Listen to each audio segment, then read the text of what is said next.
En septembre 2021, les assemblées locales de témoins de Jéhovah du monde entier devront approuver une résolution relative à un appel aux dons. C'est énorme. Je crois que les témoins de Jéhovah ne mesureront même pas à quel point. La communication en question est tirée d'une lettre que reçoivent régulièrement les anciens. Elle porte en français un titre comme Communication et rappel. En tout cas, son nom de code, c'est S147. Je vous livre une traduction du paragraphe 3 de la partie de la lettre qui sera lue aux assemblées locales. Résolution pour des offrandes mensuelles en faveur de l'œuvre mondiale. Pour l'année de service à venir, on présentera à l'Assemblée une résolution unique dans le but de fixer un montant mensuel en faveur de l'œuvre mondiale. La filiale utilise les offrandes en faveur de l'œuvre mondiale pour soutenir les activités utiles aux assemblées, comme l'entretien et la construction de salles du royaume et de salles d'assemblée, la réparation des installations théocratiques, notamment en cas de catastrophe naturelle, d'incendie, de vol ou de vandalisme, la fourniture de moyens techniques et de services divers, ainsi que la prise en charge des frais de voyage des serviteurs à plein temps, servant à l'étranger, qui participent à des assemblées internationales. Alors avant d'aller plus loin, soyons clairs sur une chose. Toute personne raisonnable conviendra que l'œuvre de prédication coûte de l'argent.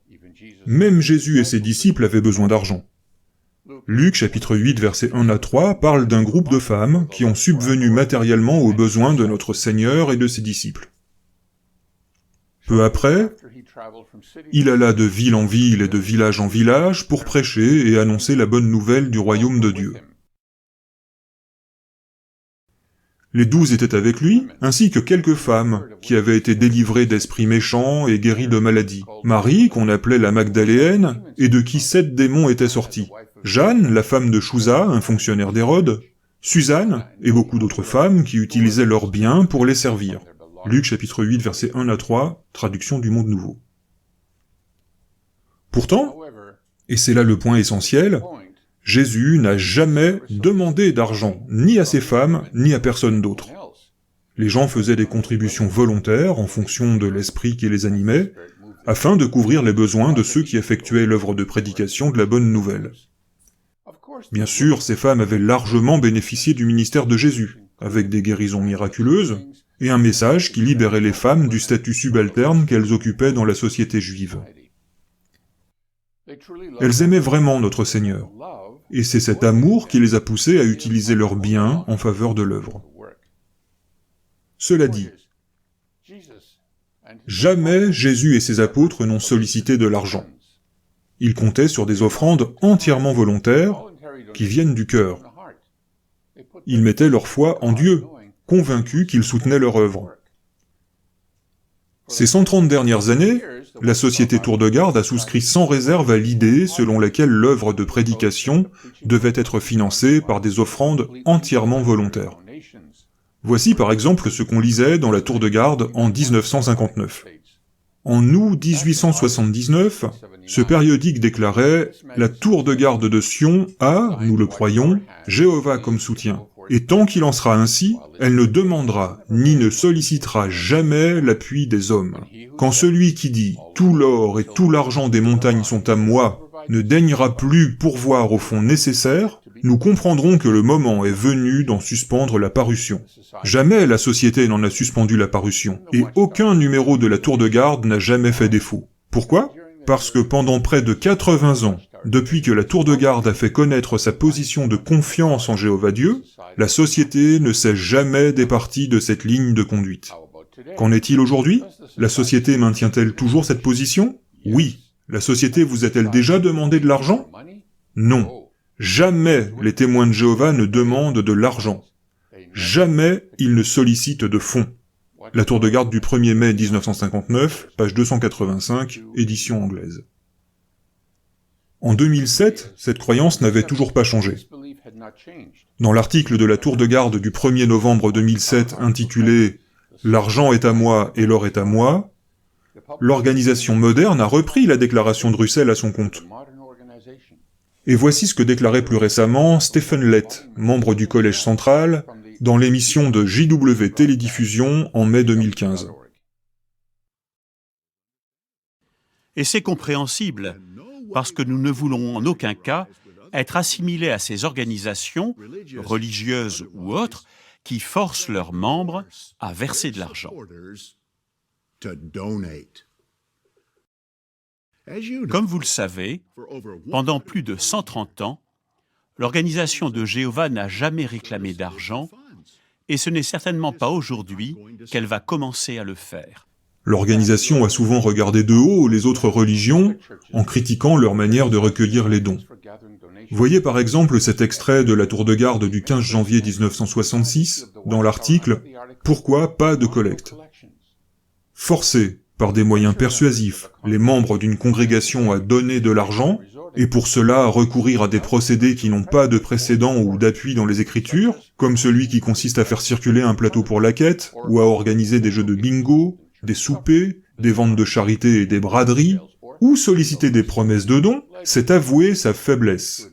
Il y a là quelque chose d'anormal, quelque chose qui fait défaut. Quoi ? La compréhension. Là où la véritable compréhension existe, il n'est pas besoin de flatter les gens ou de faire pression sur eux pour qu'ils donnent. N'y aurait-il pas un rapport entre ce manque de compréhension et le genre de nourriture spirituelle qui est offert aux fidèles dans les églises ? La tour de garde du 15 janvier 1966, page 62. Le message de ces citations est on ne peut plus clair. Quand une religion en est réduite à faire pression sur ses membres à l'aide de moyens, tels que le passage d'un plateau de collecte qui pousse à faire des offrandes sous le regard des autres, ou la sollicitation de promesses de dons, c'est un aveu de faiblesse. Il y a là quelque chose d'anormal. Ils font appel à ces tactiques parce que leurs membres manquent de compréhension. Et pourquoi manquent-ils de compréhension ? Parce qu'ils ne reçoivent pas une bonne nourriture spirituelle. Ajoutons à cela ce que disait la tour de garde de 1959 en rappelant ce que Russell avait écrit en 1879. Ces religions n'ont pas le soutien de Jéhovah Dieu, c'est pourquoi elles doivent recourir à de tels moyens de pression pour obtenir de l'argent. Jusque-là, les témoins de Jéhovah devraient tous être d'accord puisque c'est la position officielle de l'organisation. Rappelez-vous à présent ce que Russell disait concernant la position de la société. Il a dit qu'elle ne demandera, ni ne sollicitera jamais l'appui des hommes. Quand celui qui dit « tout l'or et tout l'argent des montagnes sont à moi » ne daignera plus pourvoir aux fonds nécessaires, nous comprendrons que le moment est venu d'en suspendre la parution. Cet article de 1959 se poursuivait sur ces mots. Jamais la société n'en a suspendu la parution, et aucun numéro de la tour de garde n'a jamais fait défaut.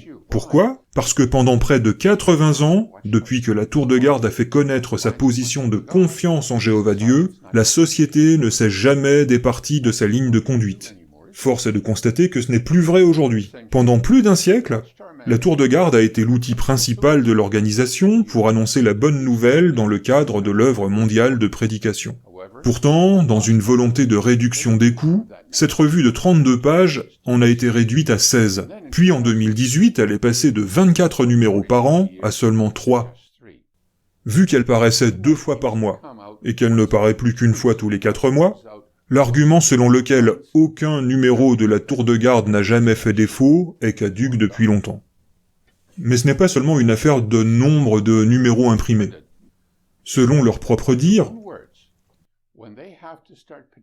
s'ils doivent se mettre à solliciter l'appui des hommes, s'ils doivent se mettre à solliciter des promesses de dons, il est temps de mettre fin à toute l'entreprise, parce qu'ils ont des preuves visibles que Jéhovah Dieu ne soutient plus leur œuvre.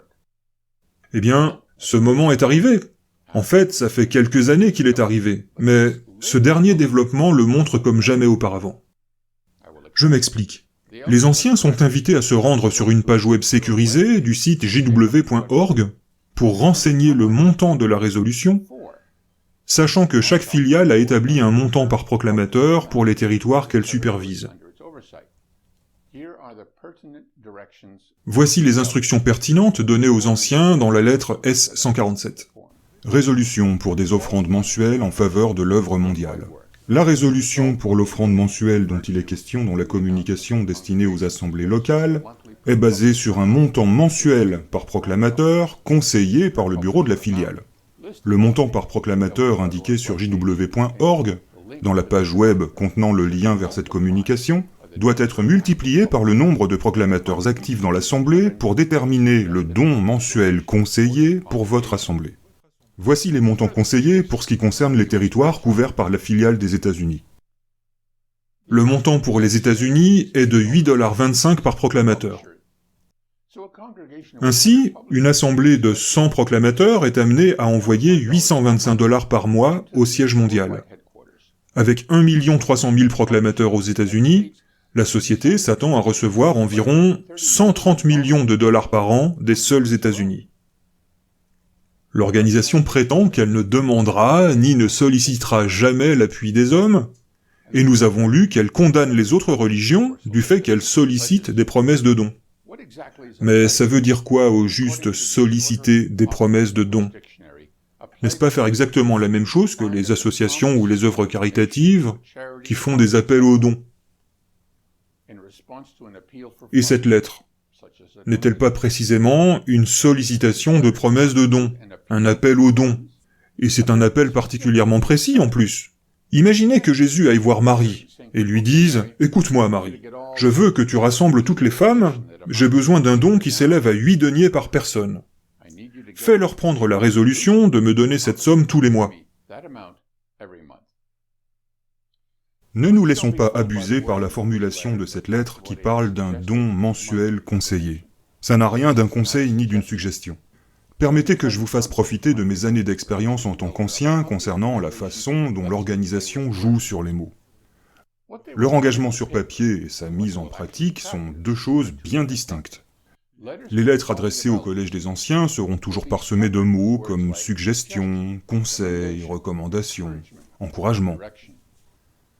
On lira des termes affectueux tels que « disposition pleine d'amour ». Mais quand vient le moment de mettre ces mots en pratique, on comprend très vite qu'il s'agissait d'euphémismes pour ordre, commandement et exigence. Par exemple, en 2014, l'organisation a saisi toutes les salles du royaume et a ordonné à toutes les assemblées de verser leur excédent de fonds sur le compte bancaire de la filiale dont ils dépendent. L'assemblée locale, située juste en haut de la rue où j'habite, a reçu l'ordre de remettre ses 85 000 $ d'excédent de trésorerie. Il s'agissait de l'argent que l'assemblée locale avait rassemblé pour réparer son aire de stationnement. Les frères n'ont pas voulu remettre cette somme. Ils préféraient réparer leur parking eux-mêmes. Ils ont tenu bon le temps de la visite du responsable de circonscription. Mais lors de la visite suivante, on leur a dit en termes très clairs que conserver les fonds n'était pas une option. Ils devaient se conformer à cette nouvelle disposition pleine d'amour de Jéhovah. Et gardez à l'esprit que, le 1er septembre 2014, le responsable de circonscription a reçu le pouvoir de radier les anciens. Du coup, résister ne sert à rien. Je vous assure que tout collège d'anciens qui refusera de comprendre comme il se doit cette nouvelle résolution recevra de la part du responsable de circonscription une explication précise sur ce que don mensuel conseillé signifie en réalité. Ils peuvent prétendre que c'est seulement un conseil, une suggestion, mais comme Jésus nous l'a enseigné, ne vous fiez pas à ce qu'ils disent, mais à ce qu'ils font. Matthieu 7, 21. Si vous teniez un magasin, que des voyous se présentaient à votre porte et vous conseillaient de les payer pour leur protection, vous n'auriez pas besoin d'un dictionnaire pour savoir ce que conseiller signifie en réalité. D'ailleurs, à ce jour, la zone de stationnement de cette salle du royaume n'est toujours pas remise en état. Qu'est-ce que tout cela veut dire pour l'organisation, et qu'est-ce que cela veut dire pour vous, si vous êtes un fidèle témoin de Jéhovah? Jésus nous dit, « Car c'est de la façon dont vous jugez que vous serez jugés, et c'est avec la mesure que vous utilisez pour mesurer qu'on mesurera pour vous. » Matthieu chapitre 7, verset 2. Pendant des années, l'organisation a jugé les autres religions. À présent, la mesure qu'ils ont utilisée pour ces religions doit être appliquée aux témoins de Jéhovah, d'après les paroles de Jésus. Citons à nouveau la tour de garde de 1965. Forcer, par des moyens persuasifs, les membres d'une congrégation à donner de l'argent, et pour cela recourir à des procédés qui n'ont pas de précédent ou d'appui dans les Écritures, comme solliciter des promesses de dons, c'est avouer sa faiblesse. Il y a là quelque chose d'anormal. Obligé à prendre une résolution pour fixer un montant mensuel d'offrande fixe, c'est la définition même d'une sollicitation de promesse de don. De l'aveu même de l'organisation, il s'agit d'une faiblesse, et c'est anormal. Alors où est le problème au juste? Ils nous le disent. Là où la véritable compréhension existe, il n'est pas besoin de flatter les gens ou de faire pression sur eux pour qu'ils donnent.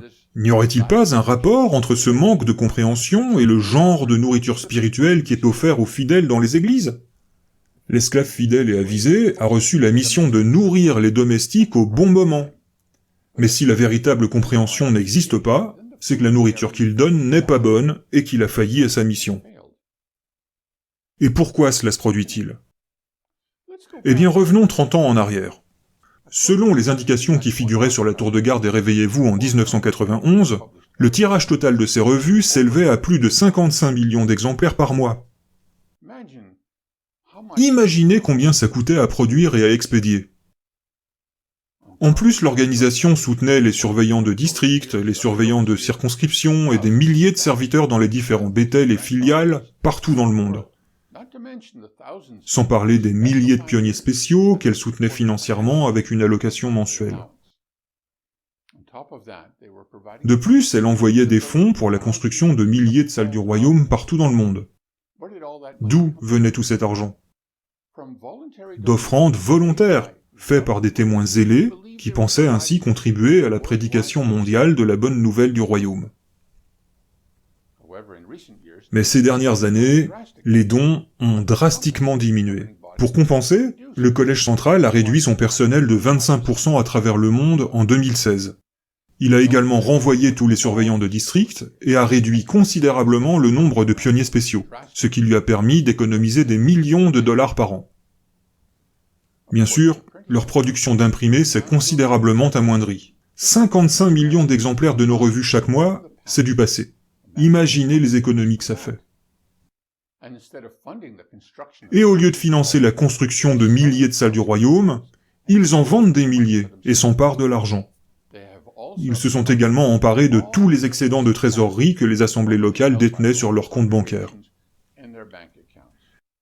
Et pourtant, malgré cette réduction drastique des coûts et le flux de revenus supplémentaires provenant de la vente de biens immobiliers, ils doivent encore faire pression sur les assemblées pour qu'elles prennent des résolutions les engageant à faire des dons d'un montant prédéterminé. De leur propre aveu, c'est un signe de faiblesse. Selon les mots qu'ils ont eux-mêmes imprimés, c'est anormal. Sur la base de la position à laquelle ils se sont accrochés pendant 130 ans, c'est le signe que Jéhovah ne soutient plus leur œuvre. Pour paraphraser les mots que Russell a fait imprimer dans la tour de garde de 1879, soulignons ceci, la société tour de garde a, nous le croyons, Jéhovah comme soutien, et tant qu'il en sera ainsi, elle ne demandera ni ne sollicitera jamais l'appui des hommes. Quand celui qui dit « tout l'or et tout l'argent des montagnes sont à moi » ne daignera plus pourvoir aux fonds nécessaires, nous comprendrons que le moment est venu de fermer notre organisation. Alors plutôt que de s'enfoncer encore et encore, ils devraient se résoudre au fait que, selon leurs propres critères, imprimés, Jéhovah Dieu ne soutient plus leur œuvre.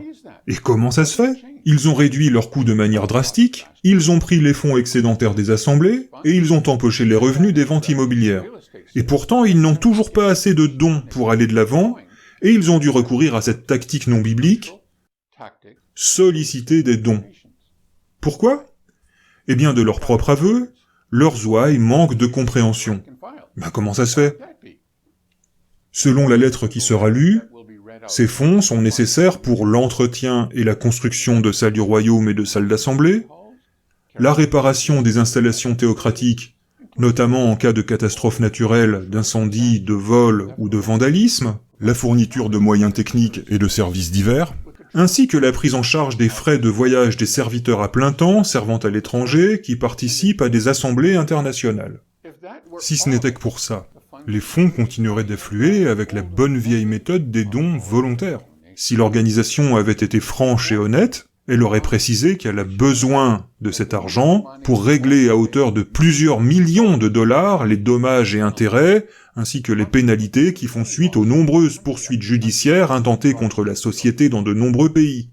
Au Canada, un dixième de la taille des États-Unis, un procès où 66 millions de dollars sont en jeu a lieu en ce moment.